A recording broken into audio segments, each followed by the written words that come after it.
al cielo, alaba al Dios eterno. Puerta al cielo, predica a Cristo sin miedo.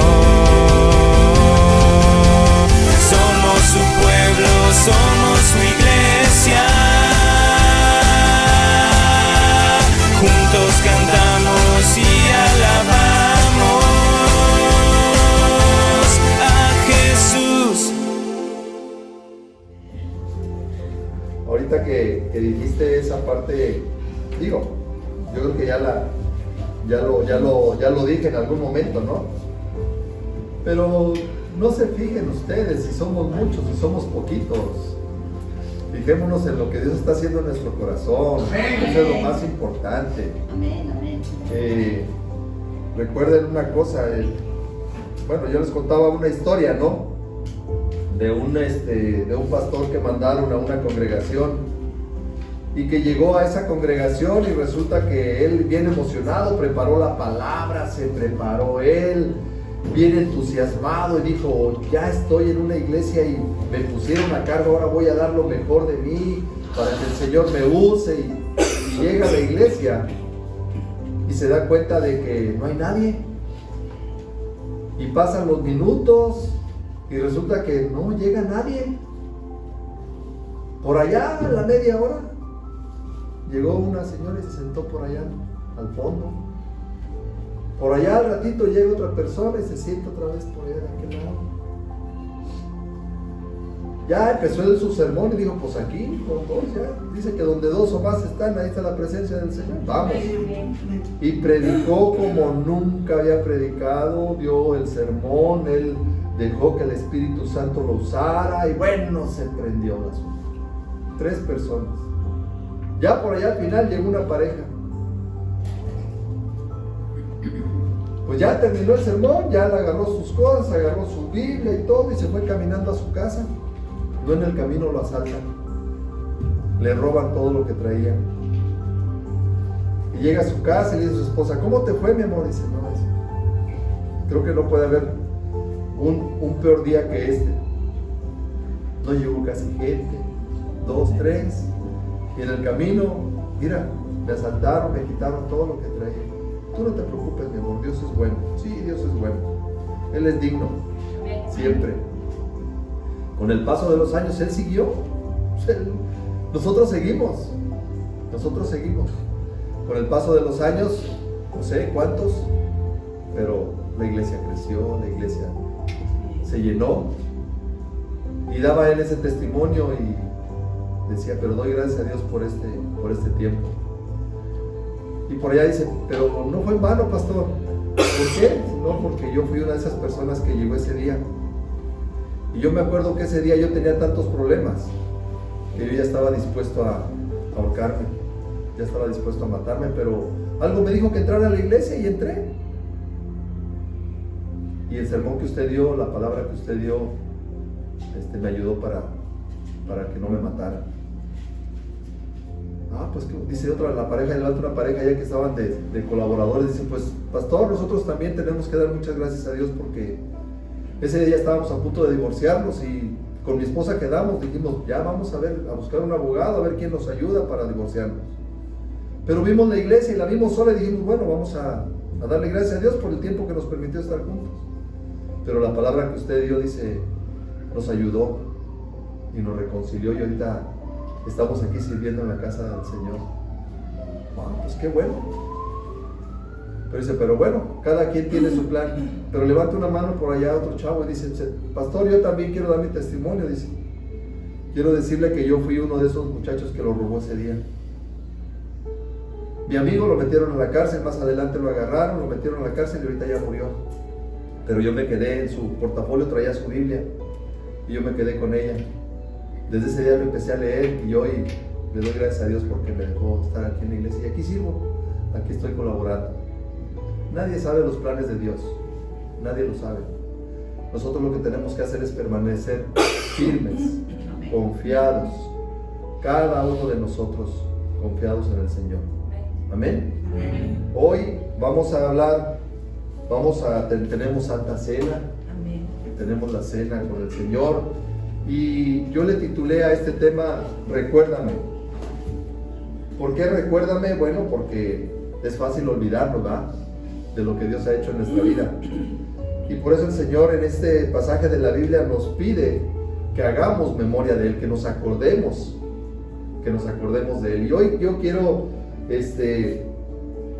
llevar contigo esta prédica, porque yo cuánto hubiera anhelado que alguien me hubiera enseñado de esa manera. Porque dice la palabra que por falta de conocimiento su pueblo perecerá, pero conocerás la verdad y la verdad te va a hacer libre. Entonces muchas cosas de los que hoy vamos a ver, inclusive les soy sincero, yo mismo me sorprendí porque he leído muchas veces ese versículo y siempre lo he dado, pero ayer, o no, el viernes, el Señor me mostró una parte que yo no entendía. Yo en verdad no lo entendía y lo pasaba así como de largo, y lo decía porque pues había que decirlo. Pero vamos a ver qué dice la palabra el día de hoy. Primera de Corintios capítulo 11, versículo 23 al 32. Sígueme con mucho cuidado en esta parte de la Biblia. Primera de Corintios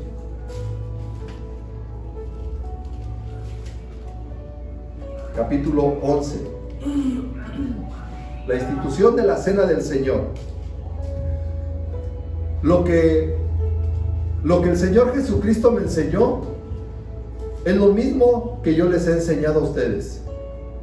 La noche en que el Señor fue traicionado, tomó en sus manos pan, dio gracias a Dios, lo partió en pedazos y dijo: esto es mi cuerpo que es entregado en favor de ustedes. Cuando coman de este pan, acuérdense de mí. Después de cenar, Jesús tomó en sus manos la copa y dijo: esta copa de vino es mi sangre. Con ella, Dios hace un nuevo compromiso con ustedes. Cada vez que beban de esta copa, acuérdense de mí. Así que, cada vez que ustedes comen de ese pan o beben de esa copa, anuncian la muerte del Señor Jesús hasta el día en que Él vuelva. Por eso, aquí viene lo malo, que muchos no nos gusta.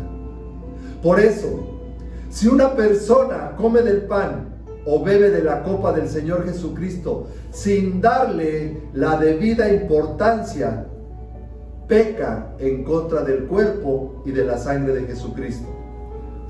Por lo tanto, antes de comer del pan y beber de la copa, cada uno debe preguntarse si está actuando bien o mal. Híjole, porque Dios va a castigar al que coma del pan y beba de la copa sin darse cuenta que se trata del cuerpo de Cristo. Por eso, algunos de ustedes están débiles o enfermos y otros ya han muerto. El Señor Jesucristo se fija en nuestra conducta. Él nos corrige para que aprendamos y para que así no tengamos que ser castigados junto con la gente de este mundo que no cree en Él. Si pensamos bien lo que hacemos, no seremos castigados. Esto es palabra de Dios. Esta es la palabra de Dios. Recordar es volver a vivir. ¿Quién no le gusta recordar? A mí me gusta recordar mucho. La ciencia ha sostenido y dice la ciencia que los recuerdos no desaparecen. Los recuerdos no desaparecen, sino que con el tiempo se vuelven débiles y son dejados de lado por recuerdos nuevos. No sé si te ha pasado, pero resulta que conforme vamos pasando en los años, se nos van dizque olvidando cosas. Vamos dejando cosas que nos van haciendo y son sustituidas por cosas nuevas en nuestra vida. Pero ¿qué pasa cuando ya llegas a una edad de los 40, los 50, que ya empiezas a acordarte? Ahora resulta que te acuerdas de cosas que antes no te acordabas. No sé si te pasa. Y cuando te sientas con personas adultas, Oye, yo me acuerdo que así, yo me junto con mis hermanos y ¿te acuerdas que mi papá? Yo no me acuerdo, pero él se acuerda. Y es de la misma camada que más o menos que de mi edad. Y él se acuerda de cosas que yo no me acuerdo. ¿Les ha pasado? Bienvenidos a los 40. Porque nos acordamos de cosas que pensábamos que ya estaban olvidadas, ¿cierto? ¿Verdad? Entonces, yo normalmente acostumbro, tengo varios álbumes fotográficos con fotos impresas, que me gusta de vez en cuando sentarme y ponerme a verlos. Desde mi niñez, con mis hijos, de recién casado. Y eso me trae recuerdos a mí, me trae recuerdos agradables, porque veo a personas, veo lugares, veo cosas que a mí me trajeron satisfacción en aquel tiempo. Y al verlas nuevamente, al recordarlas nuevamente, me traen otra vez esas emociones, esos sentimientos de algunos agradables, algunos me acuerdo pues cuando pasó algo desagradable también, pero mueven nuestras emociones, ¿cierto? Yo por eso tengo ahí, si ustedes ven a un lado del refrigerador, tenemos ahí la cronología de la construcción de todo el negocio, de toda esta área. Tenemos las fotos de la construcción de la iglesia, paso por paso. Porque yo un día me siento y me pongo a ver las fotografías y me gusta recordar. Tenemos un Dios todopoderoso que sabía exactamente que su creación en algún momento se podía olvidar. Y se podía olvidar fácilmente de lo que Él había hecho por ellos. Por eso, Él nos manda a tomar Santa Cena. Él estableció en aquel tiempo la Pascua. ¿Qué es la Pascua? Ahorita lo vamos a ver. Pero Dios estableció en el Antiguo Testamento esta celebración, un rito para el pueblo de Israel. Él estableció el que cada determinado tiempo se reunieran las personas, las familias en su casa. Pero en esta ocasión, en el Antiguo Testamento, Dios estableció este rito para el pueblo de Israel para recordar que un día fueron liberados de la esclavitud en Egipto. En el Nuevo Testamento, Jesús nos lo recuerda nuevamente. En el Nuevo Testamento, Él siendo judío, Él cumplía, dice, yo no vine a quitar nada de la ley, yo vine a cumplir toda la ley en su totalidad. Entonces Él también tenía como costumbre, tenía como tradición, como rito, el reunirse para cenar en la Pascua. Sígueme aquí con esto. Y todo esto lo hace nuestro Señor para que no nos olvidemos. Para que no nos olvidemos de lo que pasó. La celebración de la Pascua simboliza esa reunión de las personas que en su casa convivían, compartían y daban gracias por el favor recibido por Dios. Yo creo que hasta nuestros días esto prevalece. ¿Sabes por qué? Porque sin temor a equivocarme, si hay algo que a nosotros nos agrada, son esas reuniones familiares.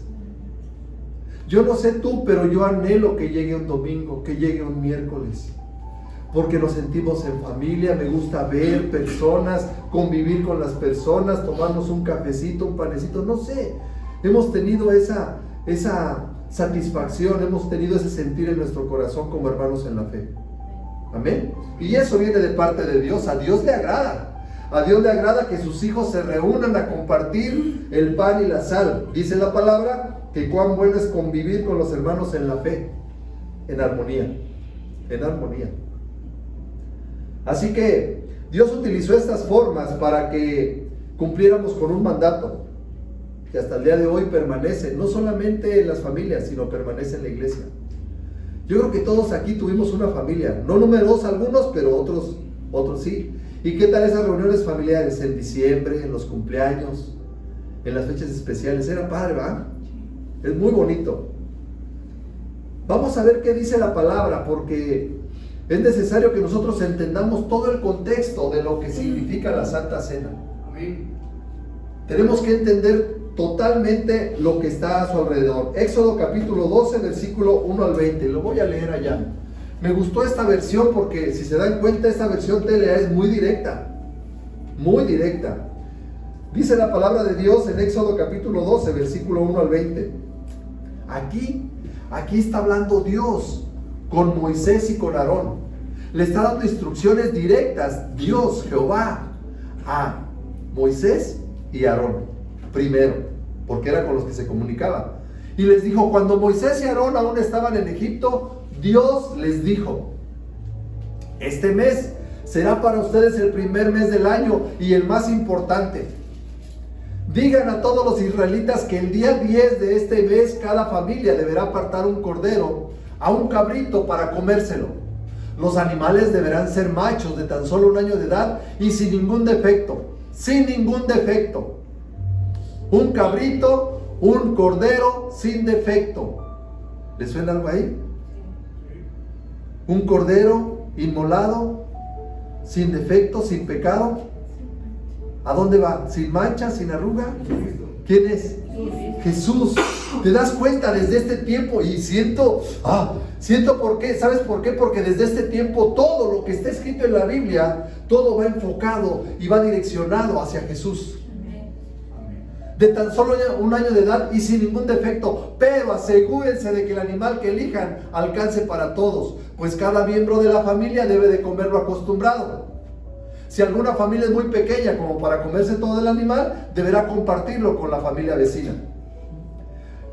Cuando cada familia haya apartado su animal, deberá guardarlo hasta el día 14 de este mes y ese día, al atardecer, lo matará. Una vez que se reúnan para comer, tomarán un poco de sangre del animal y la untarán en el marco de la puerta de la casa. Esa noche comerán la carne del animal asada al fuego. ¿Te imaginas una barbacoa, una carnita asada ahí acompañada de pan sin levadura y con hierbas amargas? Cuando le pones todo el aderezo ahí a la ensalada, ¿no? Y todo eso. ¡Qué rico! Dice, pero no vayan a comerse la carne cruda ni hervida. Tienen que asarla al fuego y comerse las cabezas, la cabeza, las patas y las tripas. Además, fíjense cómo era. Además, deben de comer rápidamente. Fíjense esto. Me impactó a mí esto. Además, deben de comer rápidamente con la ropa y las sandalias puestas. Y la vara en la mano como si estuvieran apurados por salir. Preparados. Preparados. No deben de guardar nada para el día siguiente porque es la fiesta de la Pascua en mi honor. Lo que les sobre, deberán quemarlo. Esa noche, recorreré todo Egipto y mataré a todos los hijos mayores de cada familia egipcia, sea hombre o animal. Yo soy el Dios de Israel y les daré su merecido a los dioses de Egipto. Pero ustedes los israelitas, pero ustedes los de Puerta al Cielo, pero ustedes los que han creído en mí, pero ustedes los que tienen un temor santo, dice, no deben de tener miedo. La sangre que van a untar en los marcos de las puertas me servirá de señal cuando yo la vea. No les haré ningún daño a sus hijos mayores, sino que pasaré de largo. ¡Wow! De ahora en adelante todos ustedes deberán celebrar esta fiesta en mi honor, para recordar el día en que los saqué de Egipto. Una reunión establecida por Dios cada determinado tiempo, amada iglesia. ¿Con qué? Con la finalidad de celebrar que fuimos librados de una esclavitud. En ese tiempo el pueblo de Israel fue librado después de 400 y tantos años de esclavitud en Egipto. Ahí es el parteaguas. ¿Por qué? Porque venía Dios trabajando, venía Dios llevando al pueblo y poniendo plagas en el pueblo de Egipto para que los dejaran salir. Y Faraón endureció su corazón, siempre, y endurecía su corazón. Las plagas de los piojos, ¿te imaginas piojos? Ranas, y no sé cuántas plagas más, varias plagas más. Pero Dios escogió a un pueblo, lo seleccionó. Y ese pueblo, a través de marcar sus puertas, los dinteles de las puertas con la sangre de ese cordero, dice que libraron la muerte, libraron la ira de Dios. Y les dijo, de ahora en adelante ustedes van a celebrar esta Pascua en honor a mí. Esto sucedió en el Antiguo Testamento. Pero ¿qué pasó cuando Jesús llegó? ¿Qué pasó cuando Jesús vino a esta tierra? Él continuó con este rito. Acuérdate, Eso fue en los israelitas, fue en el Antiguo Testamento. Pero una vez que Jesús llegó a esta tierra, una vez que Jesús vivió en este mundo, Él cumplía con todas las tradiciones, con todo este tipo de ritos, ¿sí? Él vivía en una familia judía y por lo tanto, cada determinado tiempo se reunían en su familia y celebraban la Pascua. ¿Qué es la Pascua? Pascua significa pasar por alto. Y cuando el ángel de Jehová pasó por esa ciudad, pasó por alto las casas, las puertas, las familias que estaban marcadas con la sangre del Cordero. ¿Estamos de acuerdo ahí? Todo esto ya apuntaba desde el Antiguo Testamento al sacrificio que se iba a dar por nuestro Señor Jesucristo. ¿Estás conmigo? Y la sangre derramada de ese Cordero es figura de la sangre derramada de nuestro Señor Jesucristo en la cruz del Calvario. ¡Wow! Cómo todo apuntaba a Cristo. El pueblo de Israel en aquel tiempo puso su fe, escúchame, puso su fe en esa sangre que pintó en las puertas. Ahí puso su fe y dijo, no me va a pasar nada, no me va a pasar nada. Yo aquí voy a estar tranquilo, yo voy a estar comiendo, yo voy a estar en comunión con mi familia, yo voy a estar en paz aquí guardadito en mi casa, que yo sé que el ángel de Jehová me cuidará y no tocará a mi familia. Y hasta hoy yo creo que esa promesa sigue para nosotros, iglesia. Hasta el día de hoy hemos visto cómo Dios nos ha protegido, nos ha cubierto, nos ha librado. Hasta el día de hoy. El pueblo de Israel puso su fe y su confianza en esa sangre. Y fue porque puso en sus puertas esa sangre y fueron librados de la ira de Dios. Éxodo capítulo 12, versículo 22 y 23, un poquito más adelante. Ahí ya Moisés está hablando al pueblo de Israel directamente. Y les dice, echen la sangre del cordero en una vasija. Tomen luego unas ramas de hisopo y pinten con ellas la sangre en los marcos de las puertas de sus casas. Después de esto, nadie deberá salir de su casa hasta el día siguiente. Así, cuando nuestro Dios recorra el país para quitarle la vida a los hijos mayores de los egipcios, verá la sangre en los marcos de las puertas y pasará de largo. Dios no permitirá que muera ninguno de ustedes. Y ¿sabes qué? Esto me impacta porque a pesar de que muchas personas dicen, es que todos tenemos que morir, sí, pero los hijos de Dios no morimos. Los hijos de Dios tenemos vida eterna. Los hijos de Dios tenemos esa promesa de parte de Dios. Pero tenemos que entenderlo y creer que es Dios nuestro protector, nuestro proveedor, el que nos va a librar de la muerte. Él ya venció la muerte. Lalo lo ha convertido muchas veces. Nosotros somos nada más pasajeros aquí en esta vida. Él nos ha prometido una vida eterna. No permitirá que ninguno de ustedes muera. Amén. Debemos de creer entonces todo esto que Dios manifestó. Todo esto es figura de lo que se iba a dar para aquellos que confiamos en el sacrificio del Cordero, que es. ¿Quién es el Cordero? Jesucristo, en el cual somos lavados, somos protegidos, somos cubiertos con su sangre preciosa. Amén. Por lo tanto, amada iglesia, también seremos librados de la ira venidera. No seremos castigados como los del mundo. Marcos capítulo 16, versículo 16, dice lo siguiente: el que creyere y fuere bautizado será salvo, mas el que no creyere será condenado. Qué importante es creer. Qué importante es creer en la obra de Jesús. Debemos de creer en esa obra que Jesús vino a hacer en la cruz del Calvario. Debemos de creer en el sacrificio que Jesús hizo. Debemos de creer en que Él vino a esta tierra, bajó del cielo, se hizo hombre, siendo Dios se hizo hombre, vino, padeció, sufrió y murió por cada uno de nosotros en esa cruz del Calvario, en donde derramó toda su sangre. Pero dice, cree en eso. Creamos. Debemos de creer en el Evangelio, debemos de creer en todo lo que dice la bendita palabra. Debemos de creer en todo lo que Él dejó escrito aquí, en el Evangelio.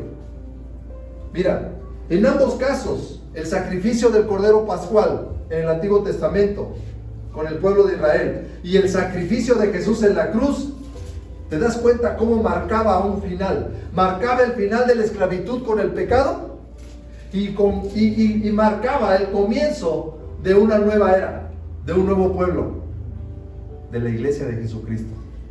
¿Te das cuenta? Qué glorioso, qué impactante. Yo estaba viendo todo esto y ahora conocemos un poquito más. Ya tenemos conocimiento de causa, ¿verdad? ¿De dónde viene todo esto? Juan capítulo 8, versículo 31 y 32. Jesús le dijo a los judíos que habían creído en él: si ustedes obedecen mis enseñanzas, serán verdaderamente mis discípulos. Obedecer. Escúchame, aquí ya Jesús está, no solamente creer en mí, sino obedecer mis enseñanzas, serán verdaderamente mis discípulos. ¿Por qué a veces nosotros no conocemos la verdad? ¿Por qué no sabemos cómo actuar? Una, porque no creemos, pero la otra es porque no obedecemos. Porque a todo aquel que cree y obedece, dice, conocerá la verdad. Y la verdad los hará libres. Cuando tú crees, cuando tú conoces, pero cuando no obedeces, no te va a ser revelada la palabra, no te va a ser revelada, no te va a ser quitado ese velo que muchos tenemos en algún momento de nuestra vida. No nos va a ser quitado. Tenemos que, para poder conocer la verdad, nosotros tenemos que creer y obedecer. Ser oidores o ser hacedores. ¿Qué es lo mejor? Ser hacedores de la palabra. Eso es la diferencia. Esa es la diferencia que nos va a hacer libres. Miren, hoy nos vamos a disponer a tomar la Santa Cena, así como Jesús lo hacía. Pero es necesario que ahora aprendamos cómo lo mandó Jesús, porque nos da las instrucciones precisas y correctas de cómo debemos de presentarnos a tomar el pan y la copa. Lucas capítulo 22, versículos 7 y 8. Cuando llegó el día de la fiesta de los panes sin levadura, que es cuando se mata el cordero para la cena de la Pascua, Jesús llamó a Pedro y a Juan. Aquí hay pues más Juanitas que Pedritas, además hay dos Pedros y hay varias Juanitas. Pero Dios nos llamó a cada uno de nosotros a la cena del Señor. A todos y cada uno de nosotros. Pero ¿sabes qué? Les dijo Jesús: vayan y preparen la Pascua. Y Pedro y Juan fueron obedientes y fueron a preparar la Pascua. Nosotros venimos preparados ya para tomar la Pascua. Venimos preparados para tomar el pan y la copa. Amén. Así lo creo. Así lo creo. Llegó el día para celebrar y recordar. Y aquí en la iglesia nosotros lo hacemos cada 2 meses. Jesús nos dejó establecido. Dios en el principio dijo cada primer día de mes, cada mes, a tal fecha, a tal hora, así, así. Él dejó puesto ahí. Pero cuando viene Jesús, Él no dejó establecido ninguna fecha exacta. Algunos lo celebran cada año, otros cada 2 meses, otros cada primer domingo de mes. O sea, el asunto es recordar. El asunto es que recordemos. Nosotros debemos de prepararnos para participar de esta cena. ¿Cómo venimos hoy? ¿Venimos dispuestos? ¿Ya planificaste tú lo que vas a hacer al momento de estar tomando la copa y el pan? ¿O no lo has pensado? ¿Estás listo? ¿Sabías que Jesús te anhela, Goyita? ¿Sabías que Jesús nos anhela? Nos anhela tanto, nos anhela tanto. Dice la Biblia que ahorita en estos momentos Él está todavía ayunando. En Lucas, capítulo 22, versículo 15 y 16, Jesús te anhela más que nunca. Jesús les dijo: he deseado muchísimo comer con ustedes esta Pascua antes de que yo sufra y muera. Él está aquí presente. Y Él está anhelando que tú tomes del pan y bebas de la copa. Compartir contigo el pan y la copa. hacerte partícipe de lo que Él vivió, de lo que Él sintió, o de lo que Él iba a sentir y de lo que Él iba a vivir, porque les aseguro, dice que ya no celebraré más esta cena hasta el día en que comamos todos juntos en el gran banquete del reino de Dios. Por eso te digo que Él nos está esperando y Él nos anhela lo que estemos pasando en esta vida, el sufrimiento, el padecimiento, la enfermedad. Es solamente un proceso, es solamente una prueba que Él nos está poniendo para purificarnos, y un día vamos a estar todos juntos en el gran banquete del reino de Dios, dándole gracias al Señor, porque Él es bueno y su misericordia es para siempre. Pero Él hoy desea sentarse con nosotros a la mesa, desea compartir, desea acompañarnos, porque todavía nos queda un buen rato en esta vida. Entonces, Él está dispuesto a protegernos, a ayudarnos y a salvarnos. Amén. Pero es necesario que tú decidas tomar hoy la copa y comer el pan. Tú lo tienes que decidir.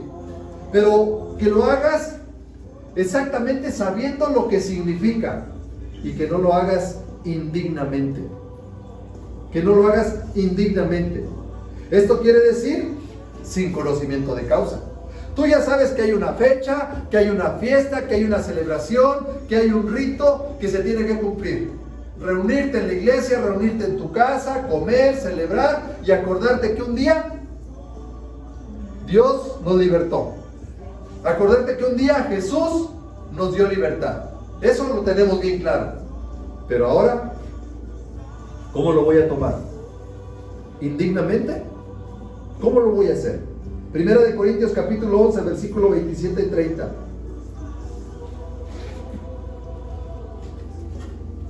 Voy a tomar café porque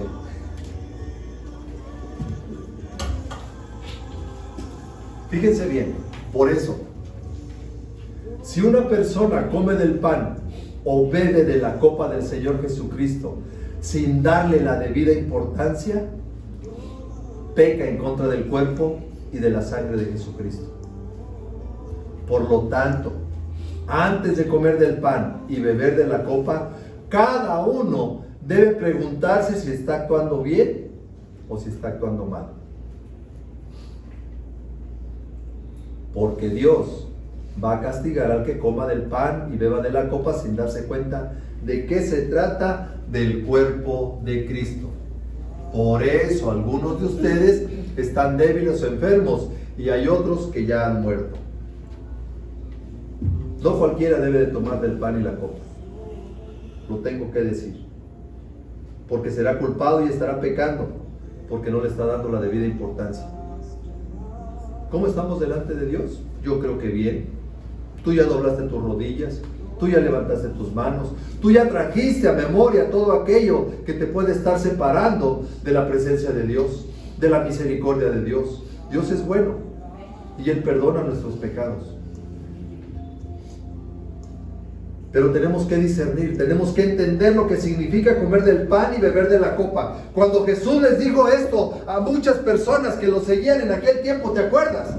¿Te acuerdas cuando ya Jesús estaba a punto de terminar su ministerio y les dijo: es necesario que ustedes coman de mi cuerpo y beban de mi sangre? ¿Para qué les dijo eso?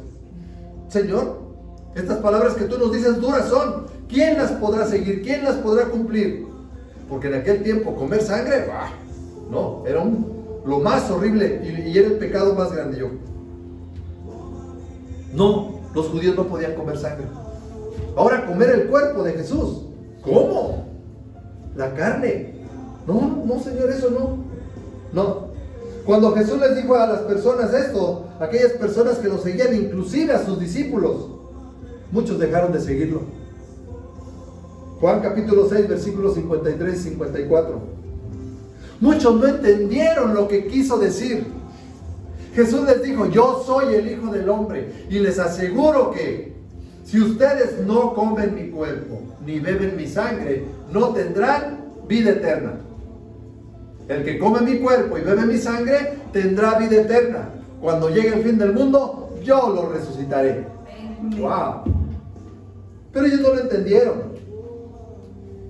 Es muy difícil de aceptar. ¿Quién puede estar de acuerdo contigo, Jesús? No. Pero esto sucede cuando no discernimos lo que es el cuerpo de Cristo. Cuando no discernimos lo que quiso decir Jesús. En la Biblia, escúchame, en la Biblia está escrito que Él es el pan que descendió del cielo. Dice, este es el pan que descendió del cielo. ¿Quién es? Jesús.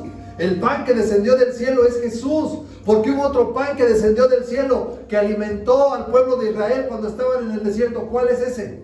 El maná. El maná, pero los que comieron el maná murieron, dice la palabra. Pero los que coman del pan que baja del cielo no van a morir, tendrán vida eterna. El que come de este pan, dice la Biblia, o sea, Jesús, tendrán y vivirán eternamente. Wow.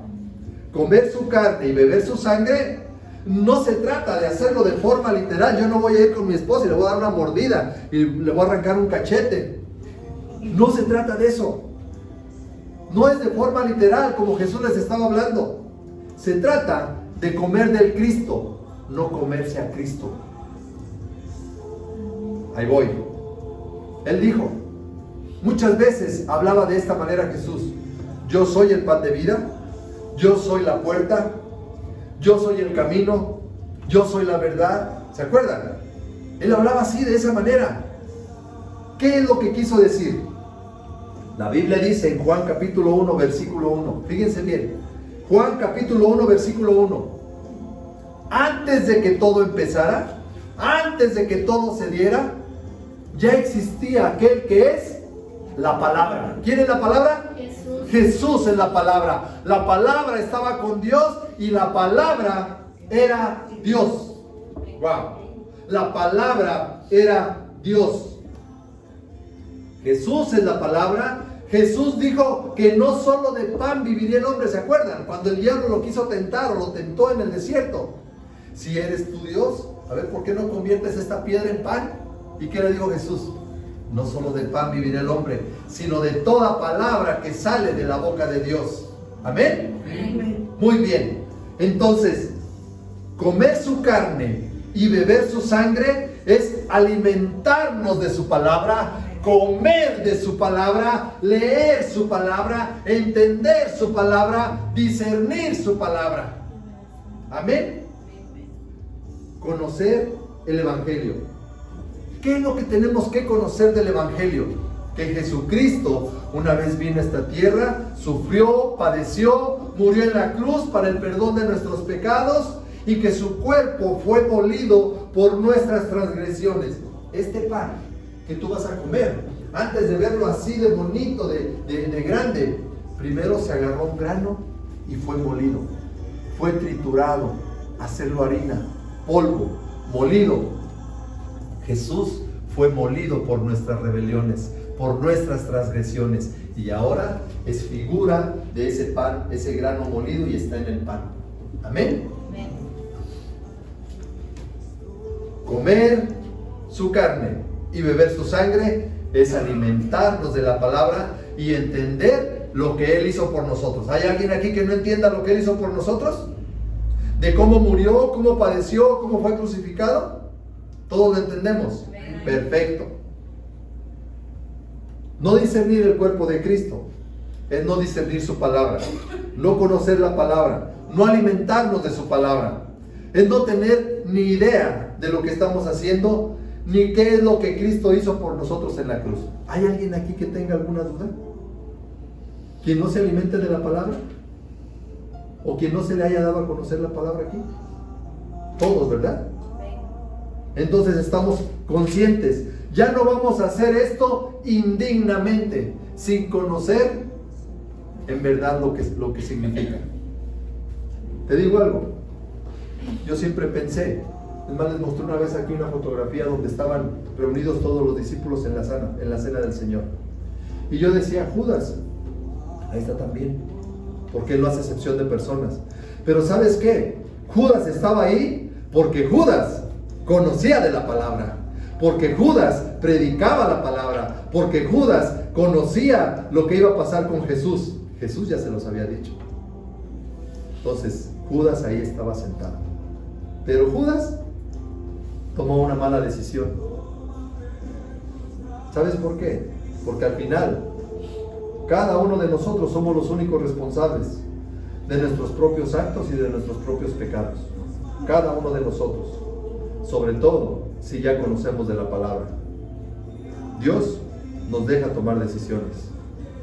Por lo tanto, número 1, la Santa Cena es para recordar su muerte hasta que Él venga. Amén.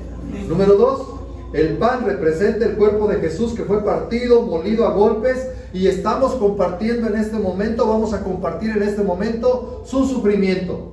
Y número 3, cuando bebemos la copa, estamos bebiendo de la misma copa que Él bebió, y estamos entendiendo que debemos de crucificar nuestras vidas así como Él crucificó la suya. Amén. Esto es discernir el cuerpo. Esto es saber lo que significa todo esto. Porque muchos no disciernen el cuerpo de Cristo.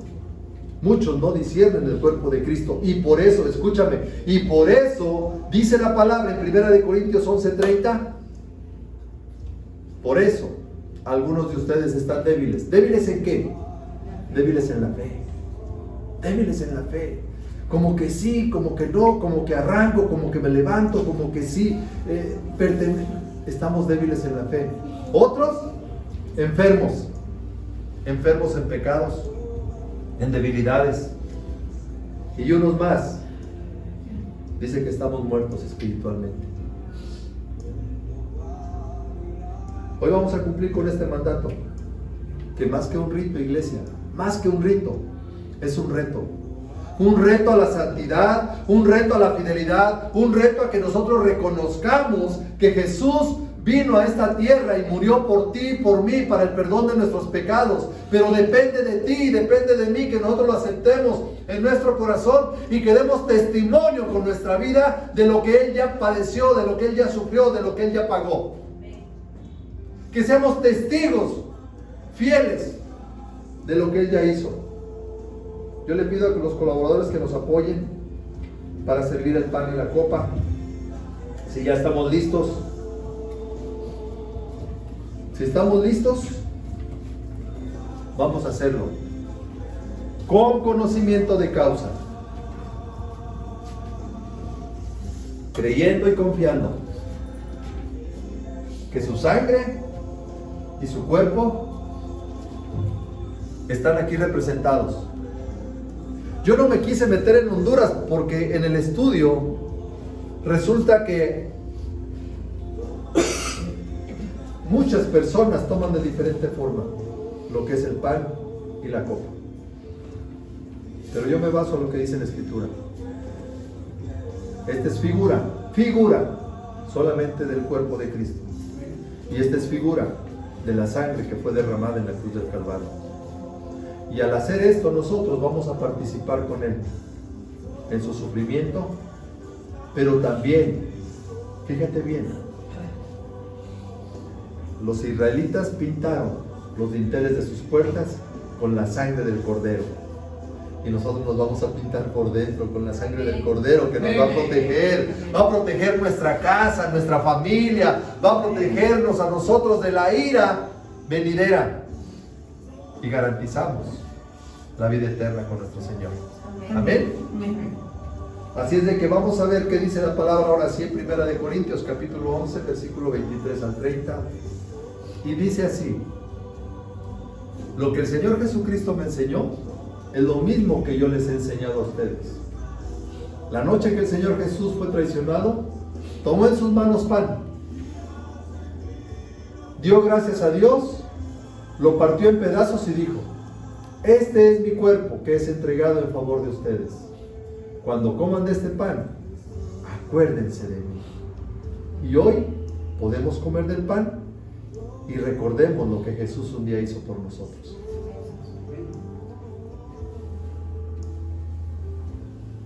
Después dice,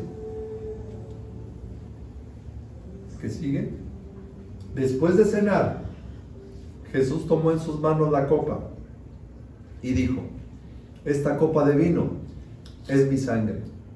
Con ella Dios hace un nuevo compromiso. Hoy tú haces un nuevo pacto delante de Dios porque Él está haciendo un compromiso contigo. Dice, un nuevo compromiso con ustedes. Cada vez que beban de esta copa, acuérdense de mí. Amén. Un nuevo pacto al beber la copa. Nos ponemos de pie y damos gracias a Dios. Cuando el pueblo de Israel se reunió en sus casas, compartió de ese cordero, cuando obedeció y pintó los dinteles de las puertas, yo me imagino que ha de haber tenido esa sensación de protección, esa sensación de aquí estamos todos. ¿A quién le ha tocado estar en familia con un tormentón allá afuera? Así como estuvimos ahorita con la tormenta.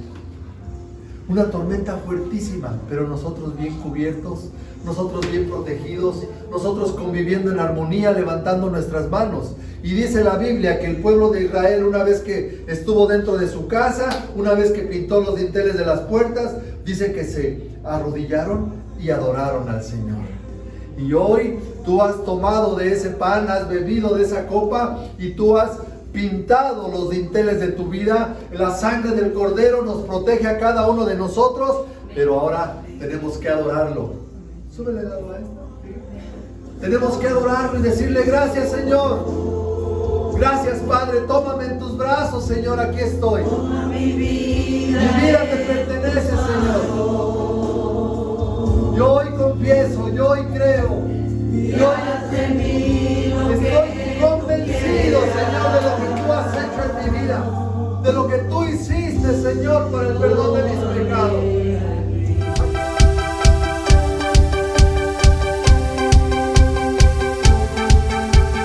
Puerta al cielo, alaba al Dios eterno. Puerta al cielo, predica a Cristo sin miedo. Somos su pueblo, somos